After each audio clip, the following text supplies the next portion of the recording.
Session review. Hello, everyone, and welcome back to another session review. So we are now going to be go over some of the few items from the last session. So we had a pretty big hiatus, and feel like I was a little slow to get back into it. So I'm trying my best here for sure. Definitely just trying to get back into the groove of everything and try to finish off the story. It's difficult for me when it was caught short, but I'm gonna try to get back into it. So if you didn't like last week's sessions too much, just know I'm definitely gonna be working on trying to bring more of a active attitude to it next week, as I always am. DM's critic is always themselves, or greatest critic is always themselves. But regardless, let's actually get to the review. So, Cruel Wrench, you got some pretty good information coming towards you. You have made a deal with the devil. Now, the rest of you were all there. You all heard about the Hunter organization caring about Cruel Wrench and asking for samples every single day. But also your characters were unaware of this letter that Cruel Wrench found, which I essentially said it was hidden. None of you realized it. But there's a few other limiters on Cruel Wrench's power that I want to make sure I at least explain to the class in a way. So Cruel Wrench can no longer eat Doritos to gain the benefits they normally did.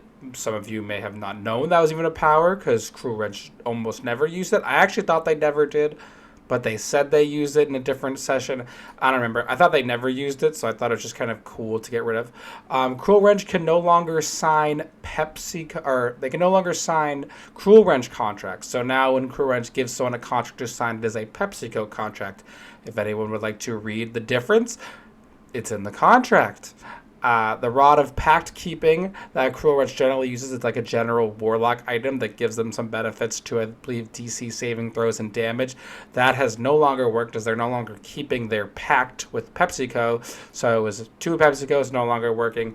All the other PepsiCo items that were given to Cruel Wrench still work. This is kind of just a very slight hindrance, but the more important thing is definitely that the Hunter organization is now going to be requesting a NEN sample from Cruel Wrench every day.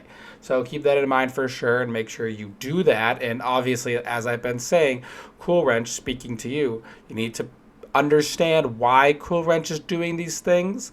I don't get it, and I know trying to fly out the seat of your pants, but once the Hunter organization starts investigating, jail time and or execution are on the table, to say the least. So I would definitely try not to lie either. I would try to actually determine what in Cruel Wrench's character wants to do these things, and put their life at risk to make deals with devils. I don't know what the purpose is, but obviously, love to see what comes out of Cruel Wrench here.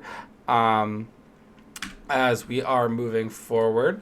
We're going to go over the fairies' stories. So I kept Flora here, but just to quickly go over everything we've learned so far. So Flora and her sisters went crazy about 2 decades ago when their father left. I'm not sure who their father is, but when they left. This left them in some kind of a mental haze where they couldn't really be talked to or reasoned with, but in this haze, they used their immense power, as they are stronger than all of the friends you have met, to capture all of their friends and keep them captive in their little hood around their house. In doing so, when this did happen, the Wizardly Forest used to be a far more peaceful place, and whatever occurred did lead to a lot of that being disrupted as well. But additionally, what it led to is these fairies essentially ruling somewhat of the forest. So anyone that was in the forest was either subjugated or killed by them, as they wanted to make sure that no one got too strong. Again, we don't know why. We don't know what caused them to do this, but it's just kind of some weird directive they were working under. As it has now, Flora and Luna have been saved by the party, and Ember is hopefully to come soon. But again, they are extremely powerful, so whoever did this must have been extremely powerful. Just some hint, hint, nudge, nudge. Finally, Masayoshi is the new dog there in the bottom right, which is actually Cerberus form after spending some time at Toby's land.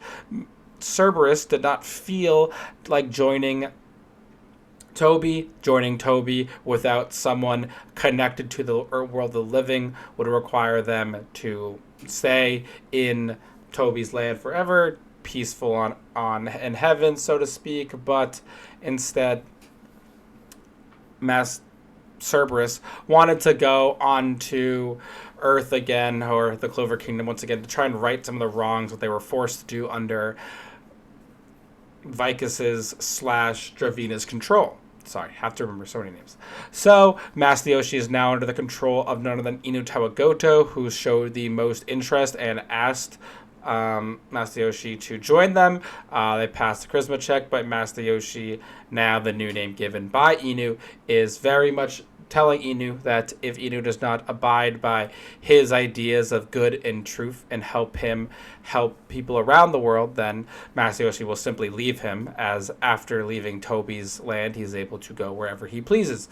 He hadn't left yet, as he was kind of debating, and then obviously Inu made himself apparent, so Master Yoshi is now able to move forward with his life. Master Yoshi is a dog, so Master Yoshi can bite people for a little bit of damage, and Master Yoshi also has the ability to grapple people, which may be pretty useful, as the grappling effect will allow Master Yoshi to keep people down as Inu catches up to them. It also makes it harder for them to dodge attacks. I will probably write this a little bit better, as I know it might not actually explain what grappling is. But wonderful. Definitely look up grappling if you're interested, Inu. But you have a dog. Keep dog on your side, and dog will do good. I will say that there's no Nen here. The clamp down, I'm actually just going to say, is a once per long rest. The recharge, I didn't mean to put there. Just chat GPT. But if you want to work with Masayoshi to build this Nen relationship, you most certainly can. If you want to talk with other preings or just kind of be with Masayoshi, I do want to try and help Masayoshi grow. I wasn't doing a great job last session, / wasn't prepared for everything that occurred. So I'm just happy that we're on a clean slate. We got nothing else to go over. So all the loose ends are tied up. We can move forward with the story, which is great because we need time to get into things. So wonderful, wonderful stuff. I hope you all had a great time as best I could. And I'm very excited to see where the story goes. As next time we're going to, or at least tomorrow when we play, we're going to try and save Embers, to my understanding, the last sister.